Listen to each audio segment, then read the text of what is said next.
Hunter, I know you were there. Thank you, Megan. Take your time. Hunter, I know you were there when it happened.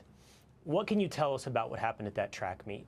How could this thing that seems like is not on the menu of possibilities could happen? Again, I was at a track meet, by the way, on Tuesday. This is not something you think could ever happen. How did it happen? So it was a really bad storm in the morning, and they had a lot of delays. And me, my brother, a couple of kids were walking back from the field house of the middle school because we attended that middle school when we went to middle school, and we were saying hello to old coaches and catching up with them. And then we're walking back to our stand. We put our tent up so all the bleachers were right there. Were not wet from all the rain. We come back, we sit down, and this kid said something behind me. I've never met this kid in my entire life. I never knew who he was. Said something just inappropriate and uncalled for. And I turned around and asked him who he was. He started getting really aggressive. My brother stepped in. He started being, how he always is with me, just brothers, just having my back.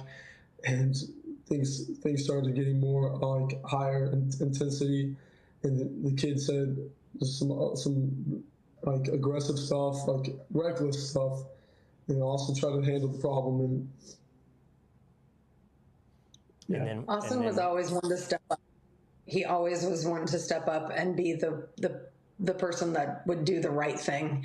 And he was doing the right thing by saying to this gentleman that you're not supposed to be in this tent. This is because they have personal items there.